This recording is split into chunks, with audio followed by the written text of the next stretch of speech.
This is a live microphone test. The day Yom Kippur starts and ends.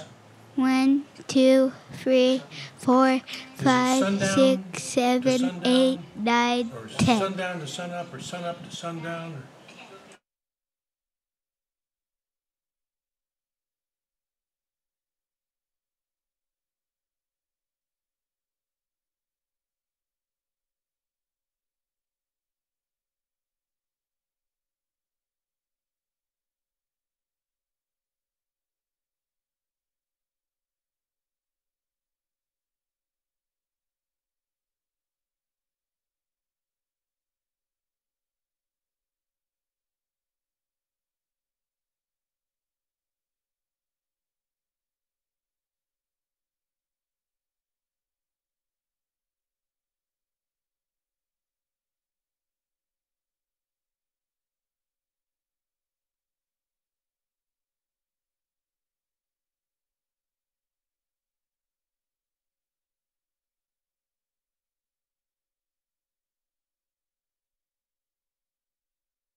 Whenever you're ready, David. We're on. All right. Good evening. I'd like to welcome everyone to the September 13th Board of Selectmen's meeting. I'd like to call it to order at 6:01 p.m. First order of business this evening is to approve the August 23rd, 2018 Selectmen's meeting minutes. I was not there, so. So move. Second. All in favor? Approved. We need to, number 3, consider amending the August 9th, 2018 Selectmen's minutes. Apparently there was a miscommunication here. The Conservation Commission did not work on the study of pesticide ordinances with the intern, and it was not pursuing a pesticide ordinance, which the minutes might lead one to believe. So if we could just make a correction on that. Move the corrections as stated. Written. Second. All in favor? So moved. Okay. And everybody's favorite part of the evening, number 4. This is the public forum. This is an opportunity for anyone who wishes to address the Board of Selectmen with any issue that is not on the agenda. Yes, sir. Please state your name and. I'm Frank, Orrin Frank, 13 Lock Street. My wife tells me to keep it short and quick. Try. I suggest that you suggest to whoever it is operates and maintains the town's internet site that there be added up near the little sailing ship on page 1, the latitude and longitude of Kennebunkport. I give you 3 reasons: historical, political, and practical. Historical, this would be a tip of the hat to the maritime commercial shipbuilding, lobstering, fishing, whale watching tradition that Kennebunkport's so proud of. Politically, if someone wanted to learn more about Kennebunkport but was at some distance away, they might try the internet site, and first thing they would see is we know where we are. I guess the sailing ship would give some indication as where we came from. And as to where we're going, you'd have to talk to the planning committee, I think. The third reason is practical. That is, if you wanted to put a modern telescope in your backyard and watch the International Space Station float overhead, or look at the Horsehead Nebula, or examine more closely that, they call it a sword, that hangs down from Orion's belt, that has the shiny spot that's producing lots of baby stars. Or if you wanted to look at the newly located star TRAPPIST-1, the one that has not 1, not 2, not 3, but 7 planets circling around it, all of them about the same size as the planet Earth. And within the normal range, there would be water there. I'd like to be able to do that, but to do that, you have to tell your telescope latitude and longitude and time.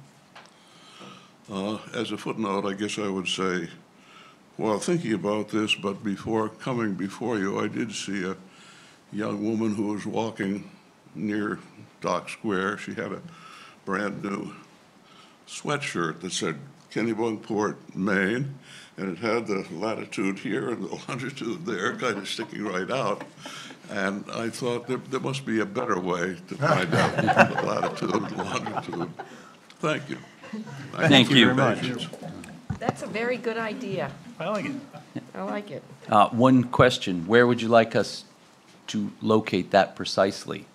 Oh, on the heading, page 1. No, sir, where in town, as a lobsterman and somebody who uses lat lawn all the time, or now we have to. Monument in Dock Square, Yeah. maybe? Or town hall. It seems to me that's the sort of thing that a committee should decide. Either Dock Square or 6 Elm Street. Well, we have 5 of us here, we can figure that out. Very good, Thank you. excellent suggestion. Arlene, do you have that? I've got it. Excellent. Nina? I'm Nina Perlmutter, wife of Orrin Frink, at 13 Lock Street. I can tell you how this came about, and that's my first order of business. It's very quick.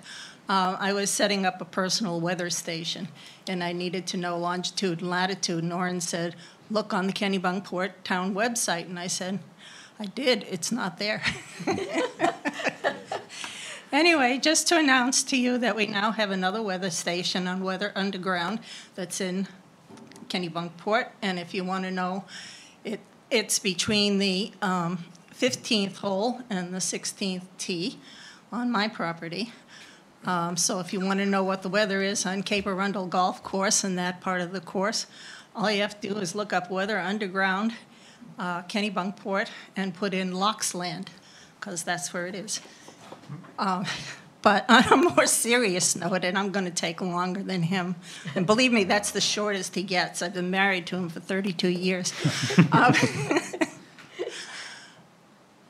I've been on the planning board now for quite a while, enough to see more than half a dozen dock applications come through. And while I have nothing for or against private docks, it struck me that this is changing the environmental as well as the scenic character of Kennebunkport. And so I've been the lone holdout on voting for some of these because I think they're not placed properly. I think there are many reasons why people like to have private docks. I think the controlling one from what I see is that it increases the value of a house from about $50,000 to about $80,000 depending on where you are. So there's great incentive to put in private docks even in places where they really shouldn't be. First, environmental. Salt marshes, and I've been through this before, salt marshes, small muddy areas that go, practically with no water at low tide are extremely important carbon sources for the ocean. And that means for fish, for lobsters, for everything that grows there. They've been discovering on the West Coast, they've started to put in glass inserts and walkways over the ocean where people walk on the beach and so forth on these boardwalks, because they've discovered that spawn fish, fry, basically that are working their way toward the ocean, don't like dark places. They tend to hug the shore, but not where it's dark. And so they've started to try to keep the shoreline light. Docks don't help with that. Ducks like to breed in places that are shallow, have lots of reeds, marshland type areas. And that's what we have an awful lot of. And I think it inhibits them. The more docks you put in, the more people sit out there, the less wildlife you're going to see. And I think Kennebunkport is noted not just for its people and all the fun things you can do, the beaches and so forth, but I see people walking along and they love to see the ducks, the wading birds, the other birds, wildlife as it comes and goes in town. And you're going to see less and less of that the more and more docks that you have. People-wise, I think it changes the character of the town is how people look at it. I've been through a lot of towns when I lived in Massachusetts along coastal areas and rivers and so forth, and I've noted places where every bloody house had a dock, okay? It's sort of like looking at neighborhoods where people park their cars on the lawn to me, okay? It doesn't look great. We're starting to see more and more of them. You don't need a dock in a place where, except for 3 hours during the day at high tide, or whenever the high tide is, you can actually launch your boat. You really don't. So I understand that the Board of Selectmen approves docks and that we have a requirement for so much coastal area, but I think they also ought to look at the character of the areas, because I see docks going in now down at Chicks Cove areas that are very, very scenic, and they're much more scenic without seeing docks sticking out there. So that's my sort of 2 cents worth. I think you ought to take another look at where you allow docks to be in terms of environment and in terms of scenic views. So, that's it. Nina, have you discussed this, or do you know anybody from the EPA, DEP? Because most of the time, They approve. they approve. They approve. They say significant wildlife area approved. What does that mean? Okay? Yeah, I just It is a wondered. significant wildlife area. Why approve a dock there? You know, and you can say, oh, it's only one dock. But if one person gets a dock, it's like, oh, he's got a dock, I gotta have a dock, you know, I gotta have a dock. Yeah. You No, know. I was just curious, because usually if the DEP okays it, then when it comes to us, there's nothing actually we can do. Well, we do have ordinance requirements for something like, is it 60 feet of continuous shoreline to put in a dock? Yeah, Yeah, well, I mean, that's covered. maybe yeah. we should make it longer. Maybe we should say if the tide goes out, you know, if there's substantially no water for more than 4 hours a day in an area, you can't put a dock in there. Maybe you should look at the ordinances. Okay. All right. Thank you, Thanks, Nina. Nina. Thank you. For a note of clarification, I agree with you, Nina. The reason that the Board of Selectmen vote on this is it's part of our ordinance, but it's my understanding that we are basically to vote yes unless we find that it interferes with some ownership properties of the town, and that's where the planning board comes in. Or navigation. Yes, or navigation. You know, it's not really up to the five of us to decide whether somebody has a dock or not. Well, if I could. I'm back up. Okay. Maybe what we need is an amendment to the land use ordinance. Someone to study this and take a look at it and see where all these docks are going in. And yes, on the planning board, the only objection I can make, and I do make it truthfully and honestly, is that it spoils a scenic view, or I think it interferes with wildlife. I Okay, can take that's you to the one in only way I particular can where you're reject it. absolutely right. Yeah. You know, I if think he it's one of the meets the last one to be built. requirements of the coastline, you know, and meets the requirements to stay, you know, a fifth of the way into navigable channel, there's not much I can do.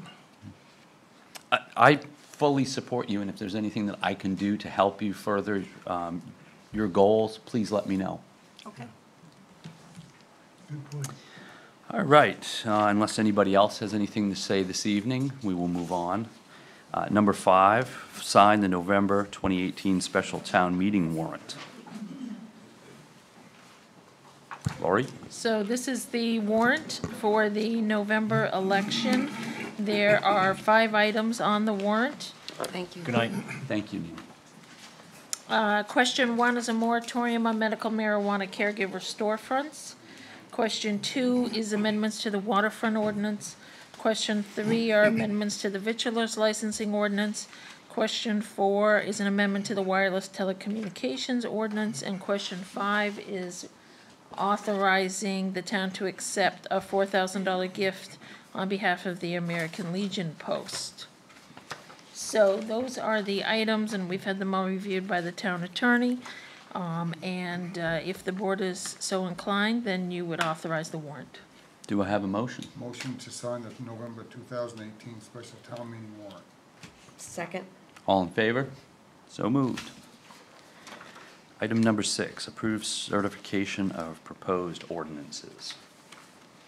As part of the warrant process, the board must certify the ordinances so that the public knows these are the final version of the ordinances that they will be voting on.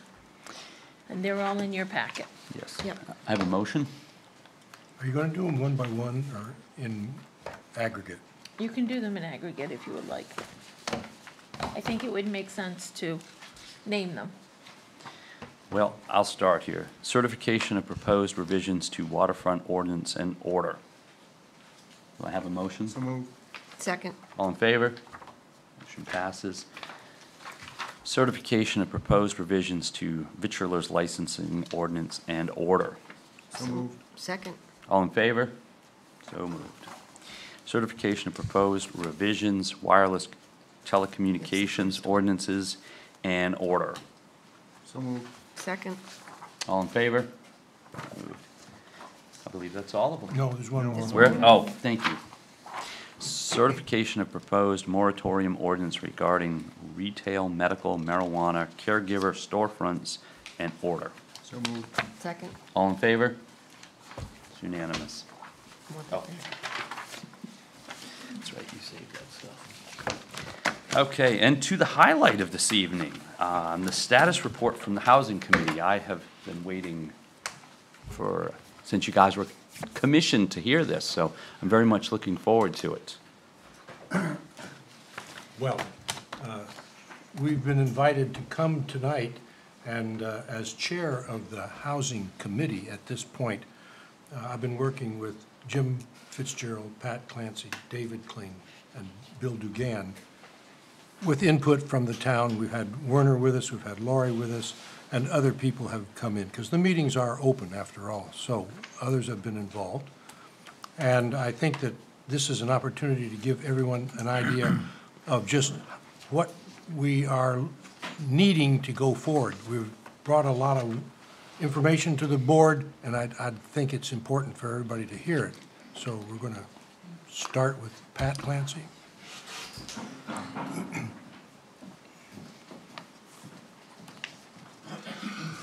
Thanks, Pat. My name is Pat Clancy. I reside at 22 Boson Lane.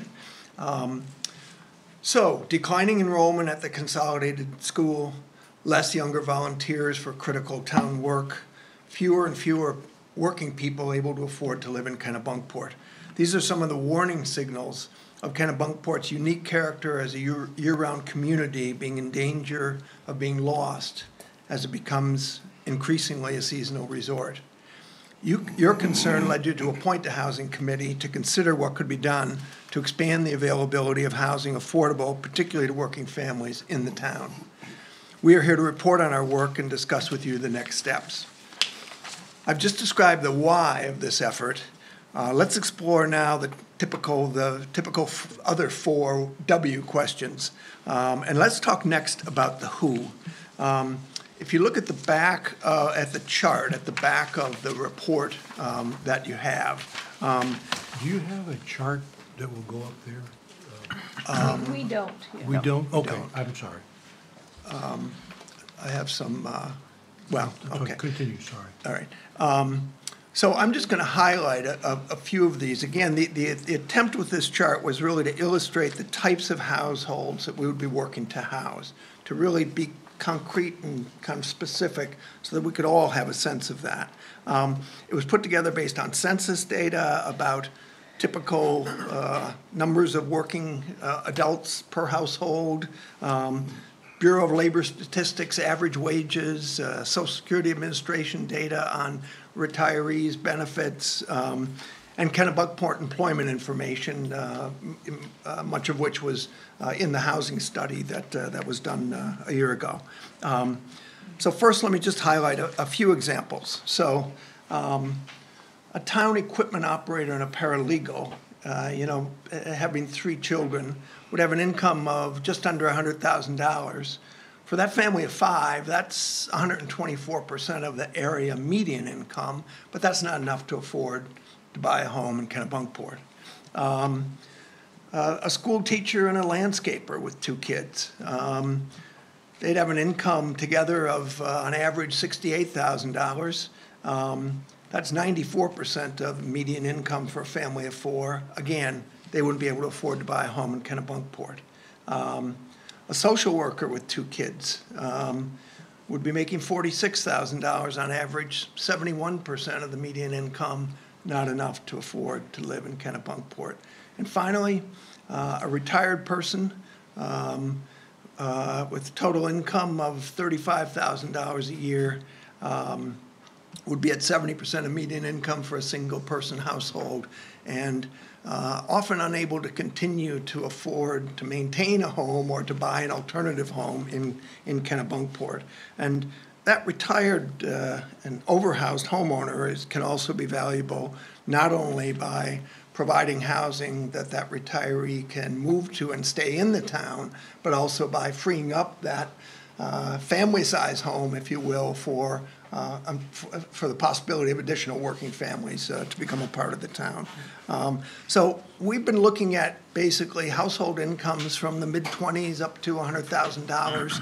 You get much beyond that and the market can take care of itself. People have enough resources. That range has come, because you hear these figures a lot. You hear, well, what percentage of median income is it? So, and obviously that depends on family size. We're talking about a range from about 40% of median income up to as high as 130% of median income. So quite a range in terms of working families, important to the future of Kennebunkport, unable to afford to live here, without whom, you know, we face serious issues. So, again, just to try to put some real kind of color to the notion of who it is we're looking to serve when we talk of affordable housing. It's year-round working families, and we need more of them to maintain the character of Kennebunkport. I'm now going to turn it over to David Kling, who's going to describe the what, the where, and the when. Oh, I'm going to do all that. Hi, good evening, everybody. David Kling, resident of Kennebunkport. I was thinking about the words, the phrase affordable housing, and you know, we've on our committee we've been working with it, and I think we have a fairly good sense of what we're talking about. But that phrase conjures up a lot of different things in the public's mind, different from people's minds. So we thought it important to give you an idea of what the Housing Committee has been thinking about in terms of providing affordable housing to meet the needs, or to be affordable by the kind of people that Patrick was talking about. I think one of the key things is that whatever we do has got to fit, well, it's got to be consistent with the comprehensive plan. It has to fit with the visual and architectural character of the town. So it's not, we're not talking about something else wildly different. We are still very much at the early days and in the learning process, but so I should say we believe that our initial efforts should focus on relatively small developments, i.e., you know, 3 or plus or minus houses, single family homes. In the longer term, maybe we could consider larger developments. Those might be with a larger number of homes, but those would in all probability be a mixture of market value and affordable homes, potentially way down the road, maybe rental housing, but that's to be determined.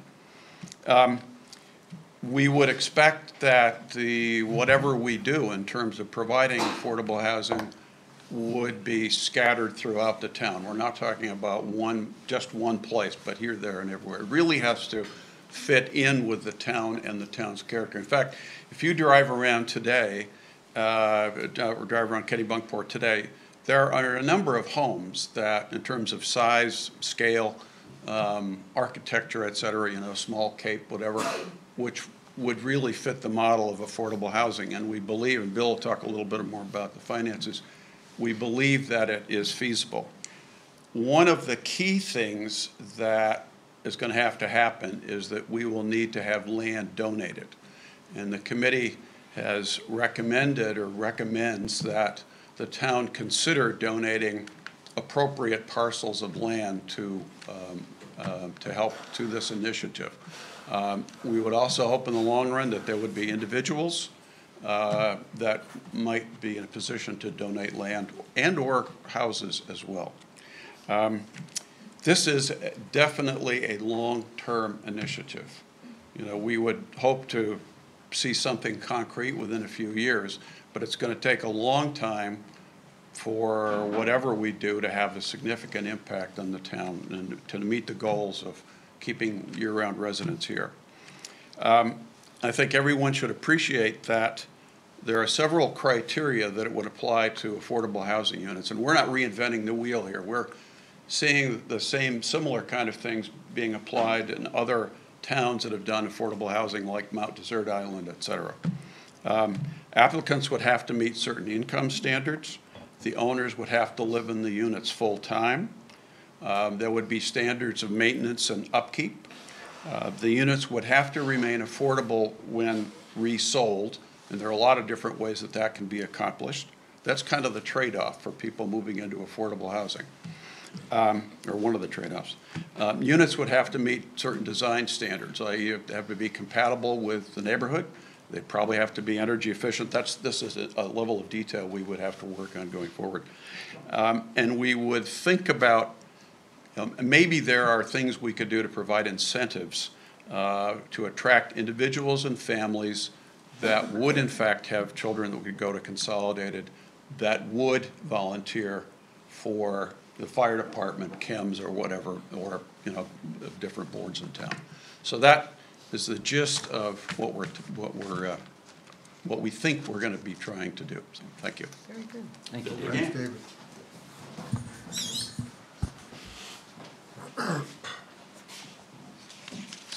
I'm Bill Dugan, and now we get a bit more specific on the way forward. We have looked at a number of housing trusts throughout the state and other states. They all have formed their own separate organization. They're called a nonprofit. They become a nonprofit housing trust. They're affiliated with the different municipalities, and that seems like a very good model. There's a lot of good reasons to do that. So we would think that would be the first step. Is to form a nonprofit housing trust. We have looked at just within ourselves the broad framework of that in terms of the officers and directors. Probably have 4 officers and 7 to 9 directors. In that regard, we'll need some additional names for that trust to file when we file the paperwork for that trust. The initial step would be to hopefully have applicants send their applications to the town manager, who would then forward them to us to evaluate. Down the road, the goal would be obviously to have a self-sustaining board, an organization for the housing trust. We would also make sure there's an affiliation with the town, probably through the Board of Selectmen, so that either a selectman would either be on the board or ex officio or participate, so it would stay closely linked. So beyond that, David mentioned criteria. Once you start to scratch on this, it's surprising how the criteria pop up in terms of both the homeowners and all the things they would have to do. We've seen some of the material other towns, other housing trusts use, and it's 5 or 6 pages of legal documentation in terms of what they can and cannot do to make sure they understand when they're buying a house. When they go to sell it, they cannot sell it at the market. They will sell it at a price that's appropriate so it stays affordable. So we have some work to do there. We also have begun work talking to some of the banks in the area. The finances for this obviously become very important. You're asking a bank to give a mortgage to some people, but then say, oh, by the way, when they go to sell this house, they will not have a broad market to sell to. They're going to have a limited market. So our housing trust will have to keep a list of interested people who want to buy a house. So when one does become available, we can have them go out and look at the house. The banks do understand that, and they've been very supportive of this whole initiative. They've encouraged us to come back when we have details, and they'll work with that. There have been 1 or 2 ideas we've had which they've been very clear they don't like, so which is good. That you want to hear that now rather than down the road. We've also talked to the Maine Housing Authority. They have their own rules. Some of their programs are particularly attractive. They have a first home buyers program, which, if we can make it work in our town, will be very attractive in terms of the support they give to new home buyers, from training courses to slightly lower interest rates on their mortgage. So all that's good. The Maine Housing Trust has offered to come down and talk to us shortly, hopefully this fall, so we can get an idea of their programs, both in terms of single-family homes, but also multiple multiple housing dwellings. We also have to talk to the contractors in the area, particularly modular homes, in terms of what we would expect. Looking at the material, modular homes almost look like buying a car in terms of all the options you have. Some of them which be good, and some of them we want to make sure that we don't have something that doesn't look so good down the road. So I have some standards there, part of the criteria that David mentioned. So lots to do, but the next step is to form a nonprofit, which would involve legal fees as well as documentation. The IRS wants a check when you submit the plan. The state wants a check when you file that you're an organization with them and so forth. So that's our next step, and that's what we're asking for tonight. Well, the lawyers also want to get paid. Yes. for Did I miss that? I'm not against lawyers. It's just a cost of doing Those are business. nice to have. No, I think everyone should understand, this is not a gift program, because we're not giving these houses to the people in town. They have to qualify for the loan. You don't qualify for the loan, then we can't help you. Basically, that's it. What the town does by having the land to put into the mix, it is the way that we, similar to the way other housing trusts do, maintain a tie to the deed, and it's written in that way. So it reduces actually the cost of getting the house. Think of it like you guys, parents, helping the kids buy their first house. The model is kind of right there, and the town is stepping up into that role, if you will. So I think having all this come together and understanding that we're not going to do anything precipitous, we're not going to, make it look bad, and we're doing it in a way that we can preserve this option going forward, because having the land as part of the deed for the property, the covenant would be that they have to give us first right of refusal to buy it, and they have to sell within the same price range, even though this goes up over time. The average income rises typically as we go through. So 20 years down the road, it may not be $70,000, it may be $100,000. Whatever it happens to be, this is the way that new families coming on board could qualify for the house because they fit into that range. So it's a proven system, and going forward, it's something that we can build on. Can I just make one comment? Sure. That, So David, from all can you the- go to Yeah, the? right. I know We you're new at exercise this. this on a little board called the planning board. It's just that I think to maybe kind of summarize the sense of the committee, that from the information that we have gathered from looking at the cost of housing here, the cost of land, talking to banks about financing, talking to all the other housing trusts that have been successful, that this, particularly with the donation of land from wherever, this is a feasible program for Kennebunkport. We're not talking smoke here. This is definitely something that can be done. It'll take donations and support from the community, I think, but I'd say it can be done. What other towns actually do this? Do you- Yeah, Mount Are there- Desert. Mount Desert. They have 4 towns up there, and they all banded together to set up the Island Housing Trust. And this is the way they've operated, and they've been doing it for like 18 years now. Wow. So it is a successful model. It's not something that we're doing. And I think others, Pat Clancy is a professional, has had years of experience in the field, but I know he's worked with Martha's Vineyard and other areas that have, again, had successful programs and have reported on the success of the program. The model that we're proposing tonight, and I'll have David to talk some more in just a second, is the one that is going to fit this role that we have in mind.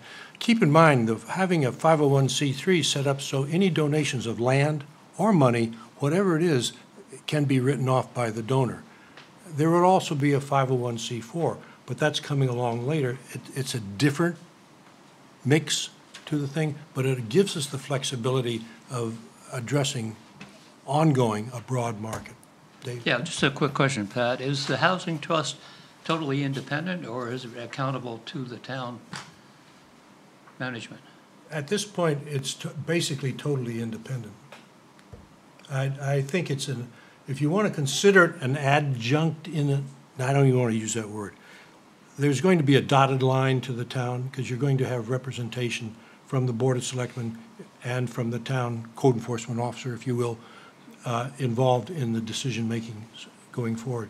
So it's not under the town, it's beside the town, if you can. Will the town be involved in setting up the standards that they will operate No, in? we do this. I think they'd have to be. Well, they will in allowing us, providing the money to get The paid. charter. Charter, yeah. When you that's- set up the charter for this organization. I would like to Correct. see some, I mean, I agree with what you guys are saying tonight, and I want to thank you. You've done terrific work on this, but I would like to have the five of us have the option before, I mean, I just think that's due diligence on our part. During the charter process, I think that's probably a Yes. wise thing, but a very large measure of autonomy for this type of an organization, I think, is critical. Agreed. Not tying it to Agreed. political bodies at all, Yeah. I think, is really No. important. As a starting criteria, you come back and you hear all that from, Yes. whether it's applicants, banks, builders, all of that. You hear it. Hey, you guys really did a great job Yeah. putting this all together. This is great. I really They did. appreciate it. They It's really really did. This well is- done. Thank you. Again, as I said at the meeting the other night, these sorts of things are the things that generations from now, people will look back and say, you know, we were lucky that there were people willing to put their necks out, if you will, or to be visionaries and preserve Kennebunkport the way that, Okay. you know, many of us who've been here a long time remember it and want to see it stay. Okay, there's another thing I want to let everyone know. We're very fortunate to have men of this talent and caliber and experience to bring this together in a fruitful way. And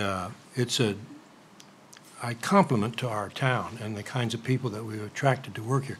We want to keep this spirit going. And so I want everyone to realize just how important it was to have these people here.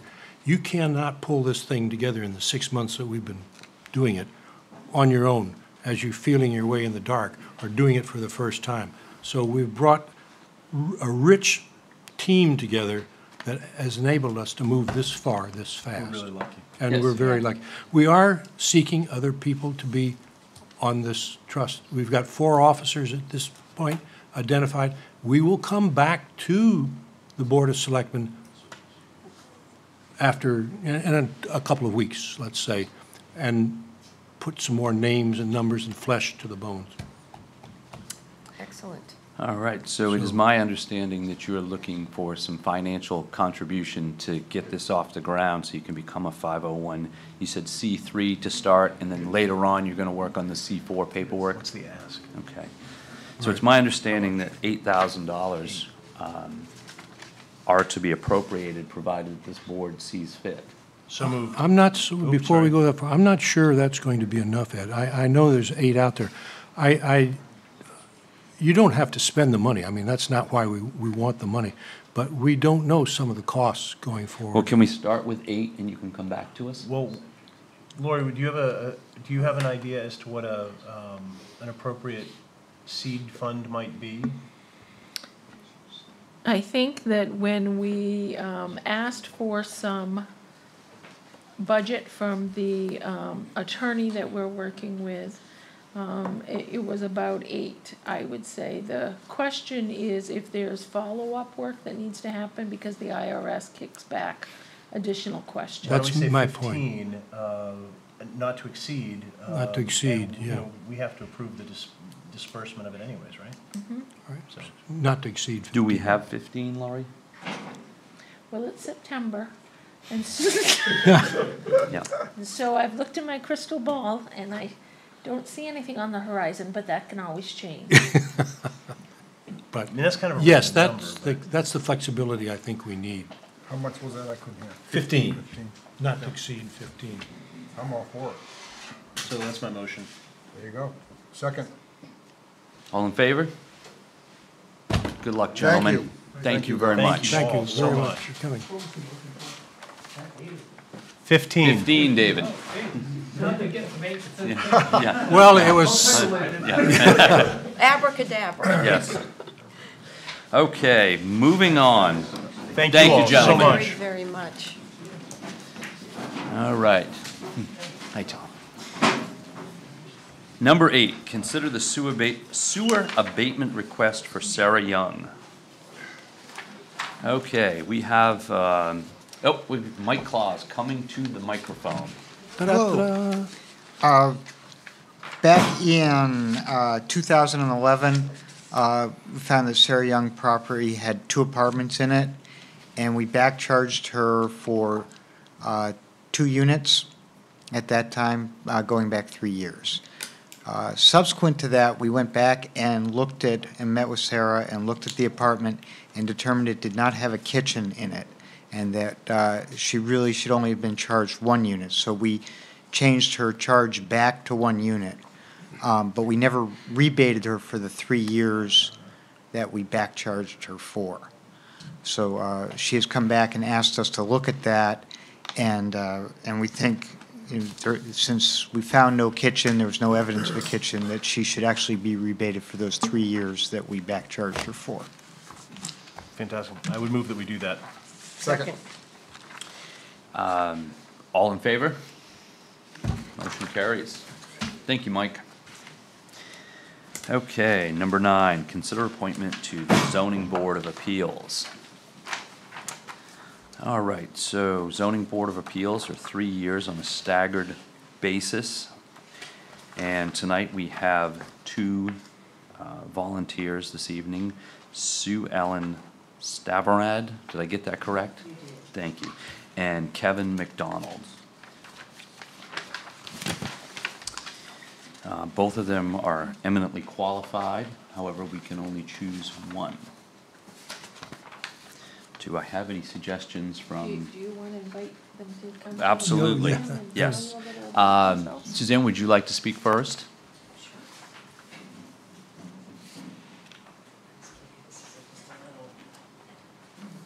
Thank you. Not a full resume, but just kind of a quick synopsis of Thank you. my life. Thank you. thank you. So I've been coming to Kennebunkport for 10 years as a part-time resident from Austin, Texas, though I'm a born and raised New Englander. My husband's job took us to Texas. And so then when my daughter moved here a year ago with our grandson, we decided it was time to make Kennebunkport our home, so not to miss out on his world. So now we live full-time, no more Austin. We are 100% Mainers. And I have always been involved in one way or another in our community. And so looking on the website, I saw that there was an opening, and I put my name in the hat. Well, Susan, Sue, do you go by Sue, Suzanne, or Sue Ellen. Sue Ellen, the whole thing? It's like my wife is Anne Marie. It's There we 2 go. separate words, so I understand that. No, I think we're glad to have you here. First, there are so many committees, important committees, that we have to fill vacancies that we've got. So, I don't want you to say, well, ZBA was my only choice, because there are some really good committees here. Let me assure you that. I know, the housing one is also of interest. Well, there you go. It's the kind of thing that we're really looking for more people that are enthusiastic and willing to work and have the energy to do it, Now, I realize your grandson's going to be here, right? Granddaughter? Grandson. Yeah. Grandson is here. Yeah, he's 2.5. So sharing time with him is going to be maybe our challenge, but I'm glad you're here, and keep coming forward. We need help like you. Okay, thank you. Okay, Kevin, would you like to speak?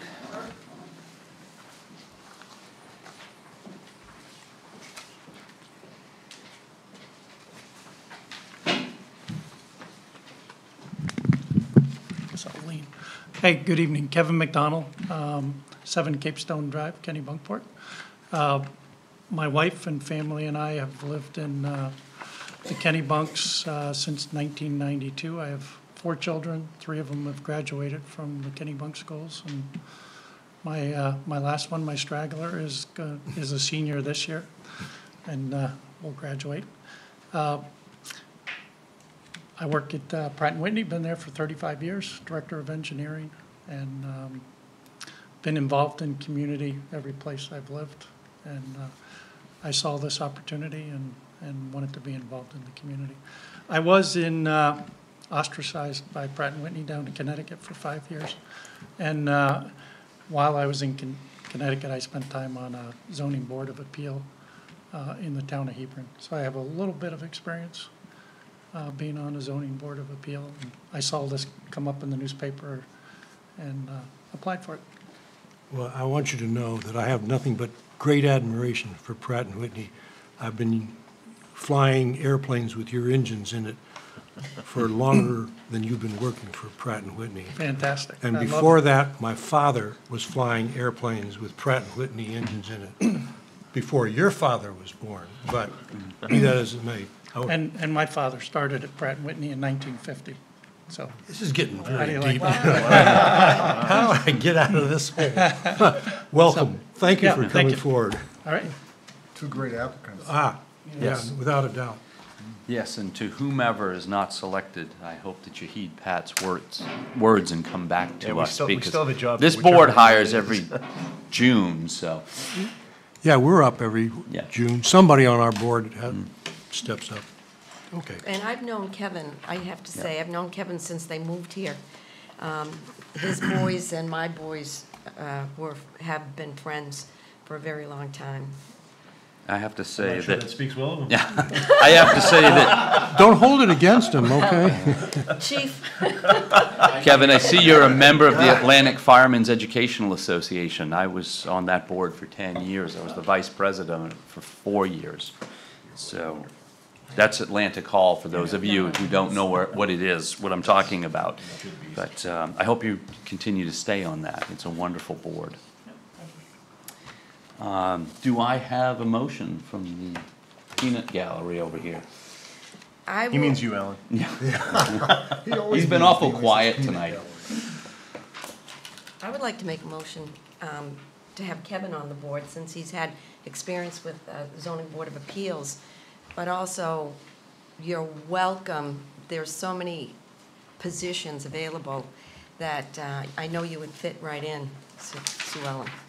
I'll second that. Oh, and you meant to say with an expiration of July 2021, That's what I right? meant to Yes, say. that's what I heard.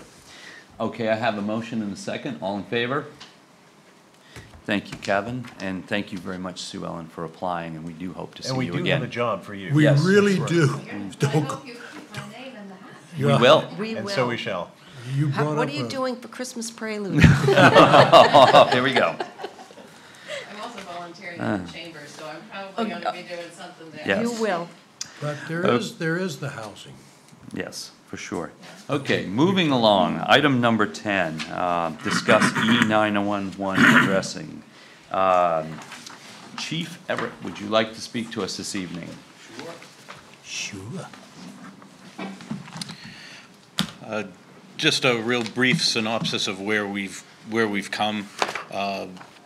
Part of the E911 system is that streets have to be named certain ways. You can't have streets that all sound similar or the same name streets. You mean like Maine and Maine? Maine and Maine, things like that. You can, the ones that were already there, if the town wants to leave them, you are allowed to do that. But it does create issues with response. I live on one of them, trust me, Yeah. it does. So we've been working towards looking at things like that, the roads that need it, the roads that have rear addresses and things like that, to try to alleviate having those, and going by the ordinance of 3 houses or more on a right-of-way, it needs to be named. So that will help the emergency services find your emergency that much faster. So a couple of things we've found out in the process, and this is just kind of a little public service announcement. There's not a lot of numbers out there on houses. that really should be. It's part of the ordinance. You know, we don't have somebody going around writing them all down, but, you know, we're trying to find your house in an emergency, and it really should be, it should be visible for us.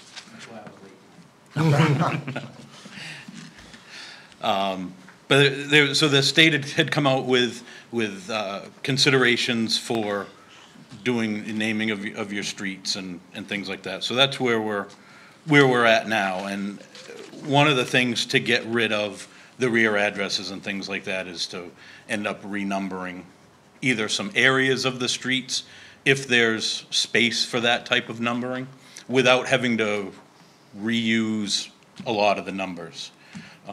So what we've been working on is Kings Highway, Wildwood Avenue, and Sandpoint Road.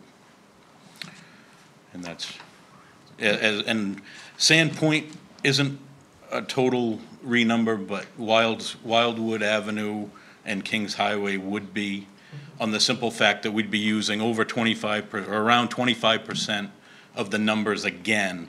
And I think it ends up being could end up in a bad place if you had 25 whatever road here, and now because we renumbered, it's now 7 houses down here.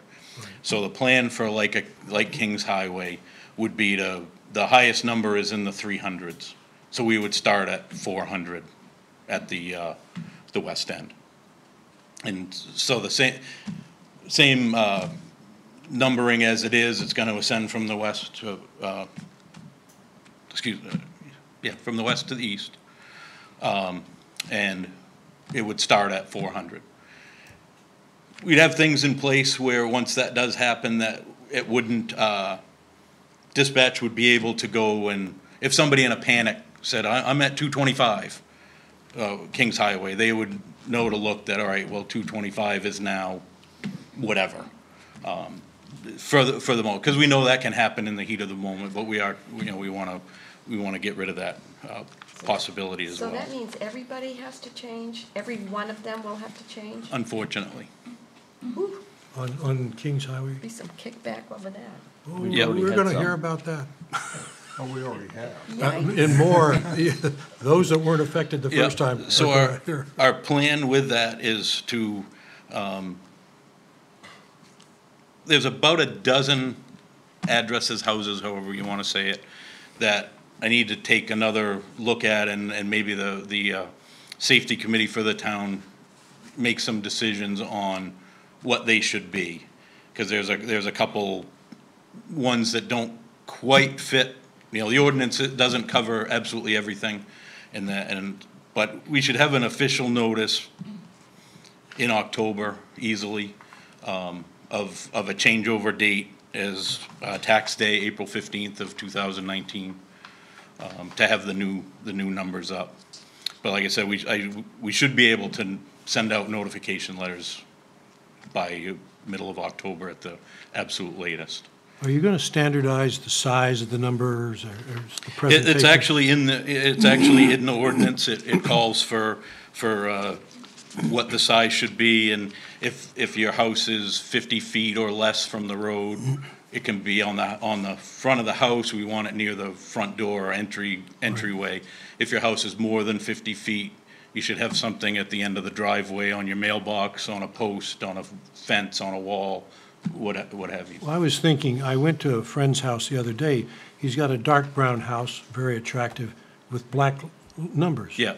And I was in the middle of a clear, bright day, and I'm looking for this house number. I'm wondering, is this the house? Right, and it does say they need to be contrasting colors as well. Yeah. No, I think a lot of people don't realize how much thought goes into this whole process. So you can't change your house number because that's unlucky, or right. You don't like the name of my street, I want to change it. And, you know, a lot of people say, well, for the fire department, we'll be able to tell, you know, right away. Well, yes, if your house is on fire, we're gonna have a little bit of a cue there visually. But it's when you need an ambulance or the services of the fire department that, while it's still an emergency, it may not be a true fire emergency, or EMS needs to be there, that we can find the house faster. by having everything have a number on it. Has anybody come up with a suggestion so that not everybody at Goose Rocks Beach has to change their number? Like, dash 2. That's the same as having rear. Not really. It is, and it's actually in the property numbering recommendations from the state. It's not to have. They're not always. I understood, but that's what theirs is to not to have rears, not to have half. Used to you could 25 and a half something, not using A, B, and C. Sticking to numbers and having a number on each dwelling. I think that, the committee has looked at this for over a year, and we have had many people call with many different suggestions. And the issue just really is that we don't have enough numbers in the middle. It's not about adding them in the end or in the beginning. And so you end up with situations like that. And the other issue is, all the potential issues you could have with numbering are like all condensed in one street on Kings Highway. It's where front doors are or aren't. It's side streets and corner lots and condos and buildings behind each other and units and apartments. And so the issue also is that there have been properties that we thought in the beginning would never be able to be developed, but because of changes in the zoning or changes in technology, lots have been condoed. So now we have 2 separate owners on 2 different houses. And so the issue is we might be able to squeeze some in, but you're just going to come back another day. And that's another complaint that we've had is I had to renumber before, and now you're making me do it again, and I don't want to do it again. And so we're trying to do it with enough number sequence in between and enough space so that we don't have to go back to people and cause this frustration again. Yeah, and at 25, what we did was we went down onto these streets with a little wheelie measuring device and went at every 25 feet. That's the next one. And there are some sections going to the 25 feet on Kings Highway that we are going to be 2, 4, 6, 8. There isn't gonna. We could be back in that same type of ballpark, and so we're still having a little bit of a discussion on do we need to change and go to 15 feet or something like that. It just to give us, in case there is some growth. That area of Goose Rocks, it certainly looks to me like there's not enough area for growth, but again, that was said in the past, and we ended up with rear addresses. The water is rising, too. Yeah. Thank you, Jay. All right. Okay, we do not need to take any action on that. We've discussed that. Okay, number 11, Chief Sanford, consider replacement of a 2014 Dodge Charger police travel car with a 2015 Ford Escape. So I apologize for being late, duty called. We had an unfortunate accident with our travel car this summer with one of our summer officers. The vehicle was totaled. That vehicle is important to us, even more so now that I have 2 SROs additional.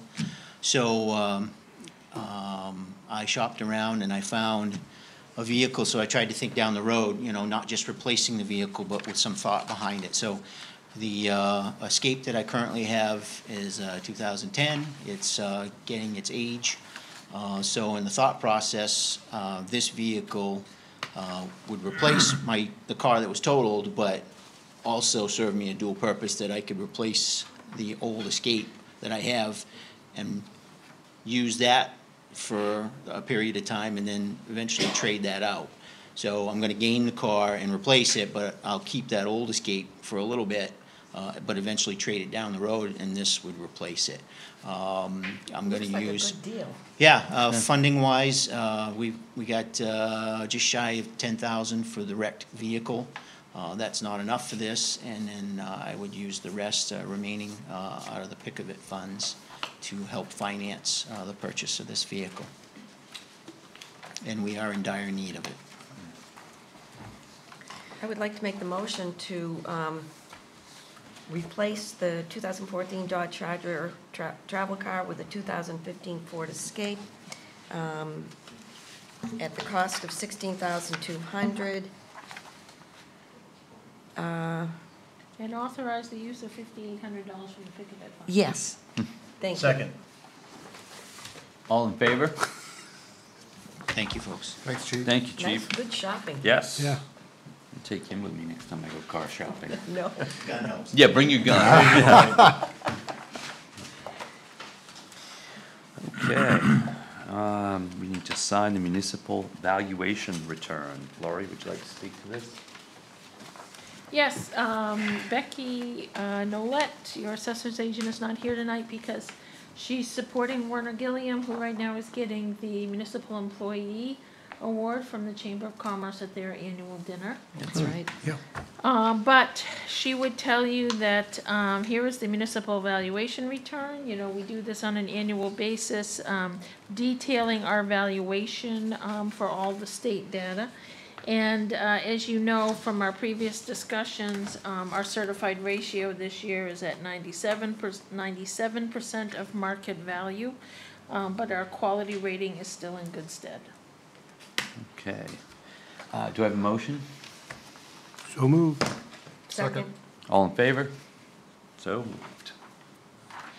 So it passes. Okay, number 13, accept the 2019 salt bid from Morton Salt for $54.85 per ton. So moved, and Second. that's a very good All in, price. that is a very, it's $5 less than last year, I believe. All those in favor? Motion passes. Okay. All right, number 14, consider sewer extension at Binnacle Hill. It's my understanding that the Binnacle Hill Phase 2 subdivision, oh, Mike's at the, would you like to take over, Mike? Binnacle Hill Phase 2 has been to the planning board. Planning board is required to come back to you with a recommendation to accept it as a gift. Typically, we don't accept gifts for private roads. Yes. So since this is a private road still, we're recommending you do not accept the gift tonight.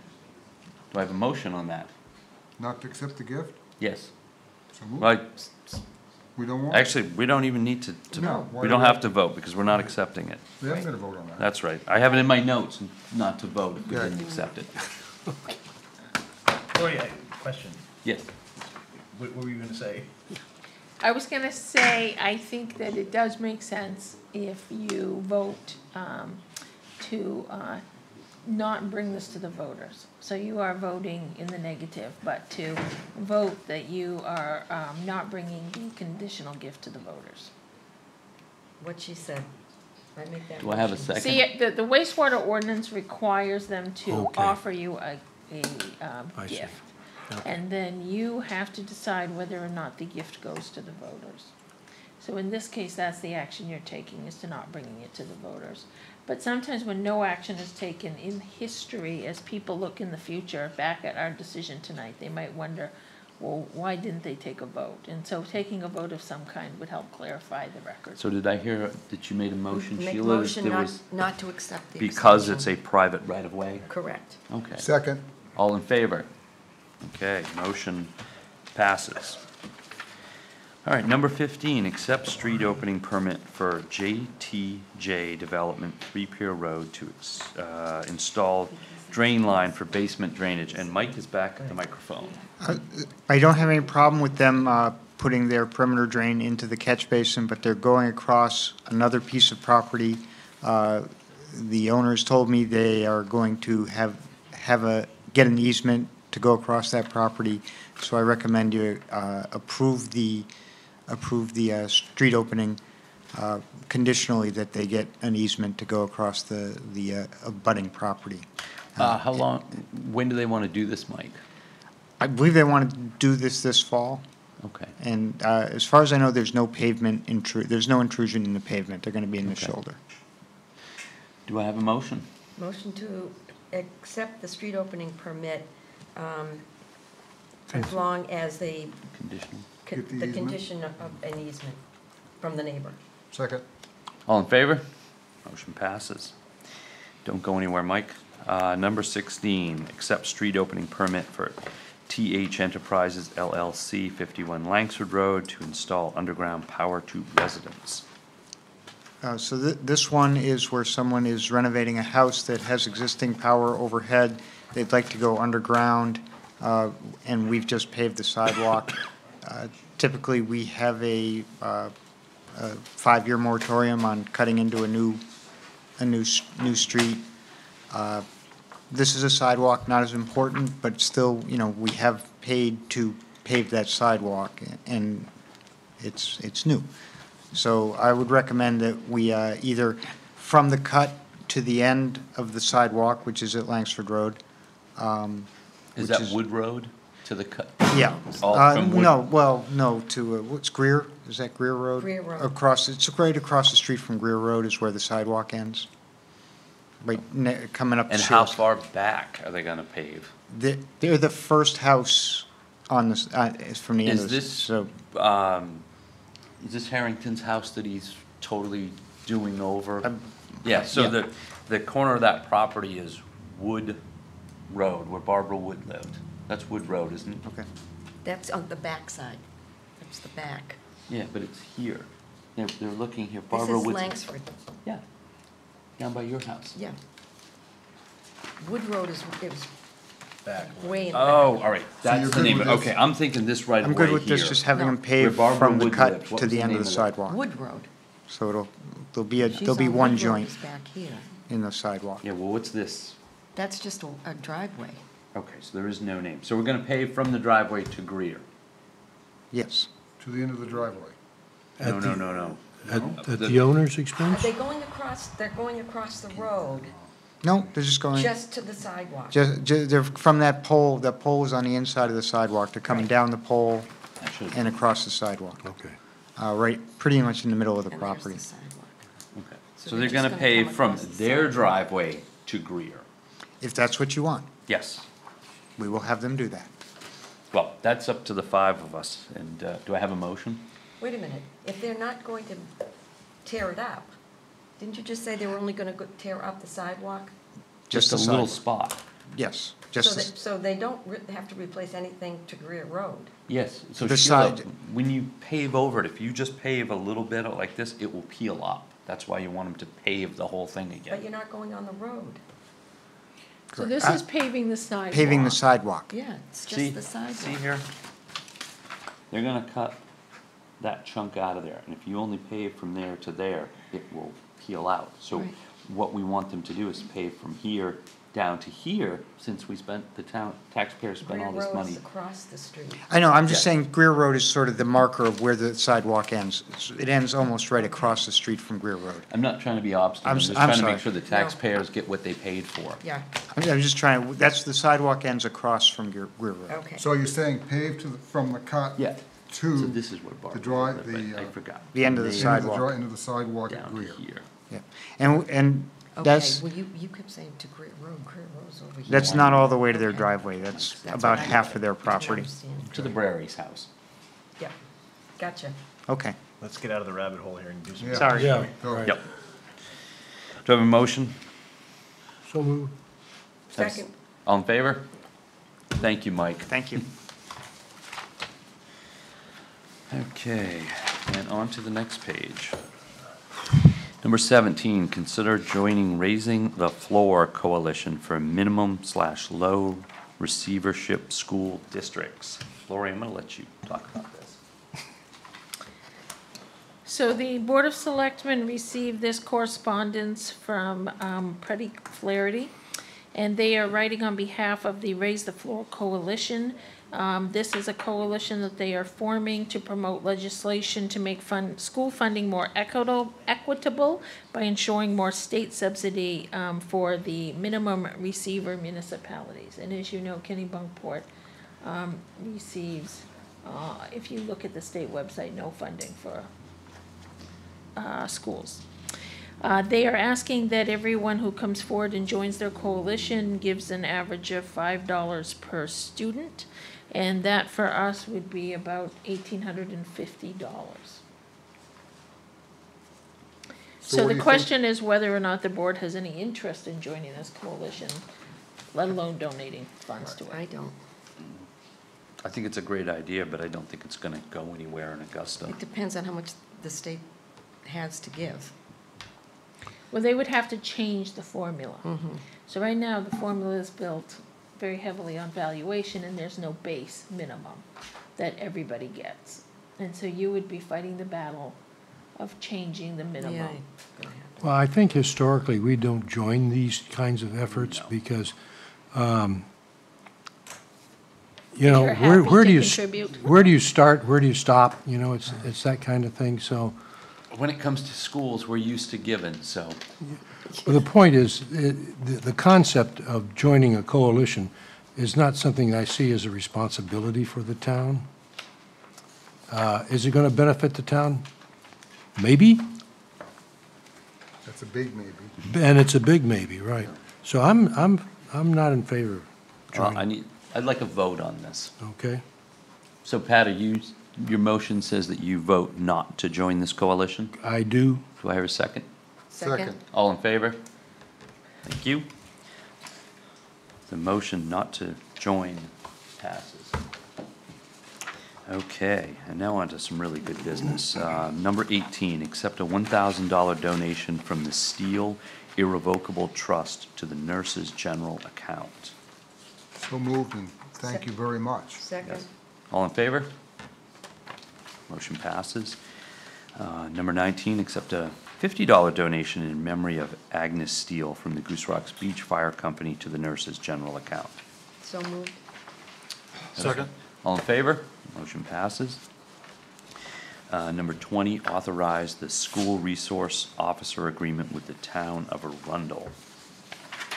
And we have an agreement here with us, very formal. Oh, the chief. Am I doing your job, Nope, Craig? nope. So this agreement is, hopefully if accepted, basically it's between the two towns allowing us to perform the needed duties at the Mildred Day School. This is kind of an additional protection, I feel, on our part. We had spoken to the town's attorney. If we were to be involved in something over there, you know, I just want to make sure that we're covered and we have the authority to do so and to be able to do the job appropriately while we're over there. We're not going to be policing Arundel. But if something happens on those school grounds, I want the officer over there to be able to take the appropriate action necessary, because you never know. I don't want a 5-year-old that may be a victim to have to go back into a hostile situation and we're trying to pass it around as a hot potato to somebody. I want us to be able to deal with it appropriately and worry about that. Absolutely. Absolutely. That's the reason we have a school resource officer, correct? But Yes. this agreement will give you that authority. It helps in our authority, yes, sir. I would move that we would accept this agreement. Second? All in favor? Motion Thank you, folks. passes. Thank you. Okay. Item 21, other business. Alan? I'm all set, thank you. Pat?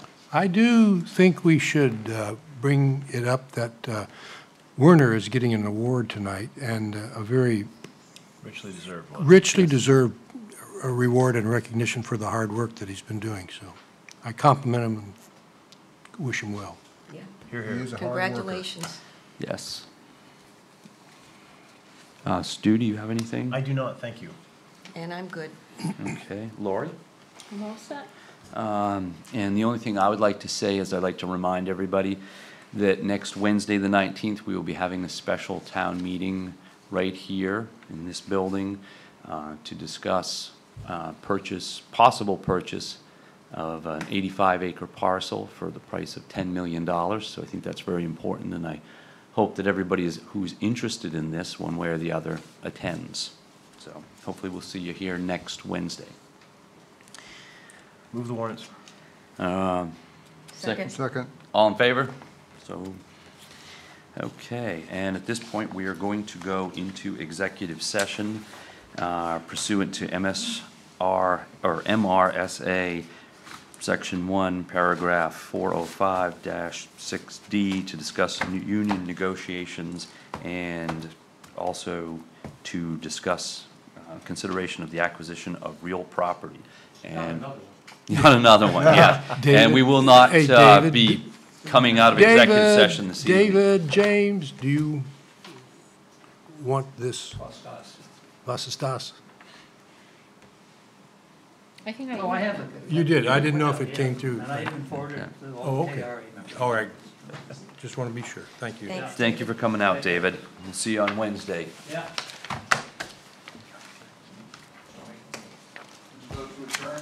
No, because we're going to executive session. You can cut it off now. Thank you, David. See you, chief. Good night, Craig. Good Good night, thank you. Night. Good night.